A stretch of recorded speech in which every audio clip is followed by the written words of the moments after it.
Ride the Waves. I'm Patricia Amberjack, and it's time for Jellyfish Champion.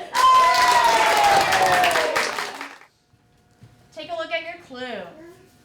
All right, can you name this jelly? This jelly has 4 long tentacles that hang from the corners of the cube of its shaped body. Another name for this shape will help you with the name of this jellyfish. Does anybody know the name of this jellyfish? Botch jellyfish! You are correct. It is the botch jellyfish. Team 1. Right, Team 1, the botch jellyfish of the Gulf of Mexico is also called a sea wasp. Now, this should tell you a little bit about their sting. They do have tentacles that hang from the 4 corners of their cube body, and on these tentacles is where you find the pneumaticist, or the stinging cells, that deliver that stinging poison punch when they touch the human skin. Now inside that those pneumaticysts, is that where you find that mixture of toxins? Now this next jelly could make a tasty dish of coleslaw. It could be found in the produce section of the grocery store. No, not really the jellyfish. We don't buy jellyfish at the grocery store, do we? You can. So this may even be a cousin of the coneheads. Can you guys take a guess at which jellyfish we have here? I know.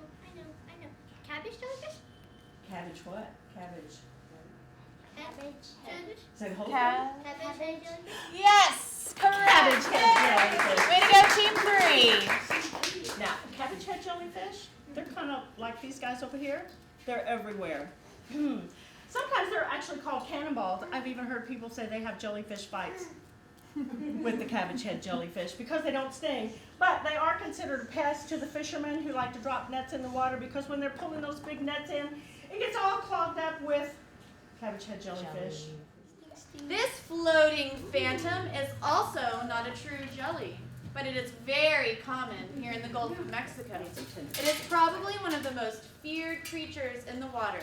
Now this conquistador from Portugal is quite a warrior, and swimmers should beware. Team 3, what kind of jelly do we have here? Yes, the Portuguese jellyfish. He is actually a colony of about 4 different kinds of organisms living together and collecting food and protecting itself. So, this blue float on the top is the easiest way to identify the Portuguese man-o-war, because it looks like a little blue balloon floating on top of the water. But guess what? Underneath the water, these tentacles can be anywhere from 65 inches to 65 feet long. So when this blue float is over here, guess what? He can sting you way back in the back by the door.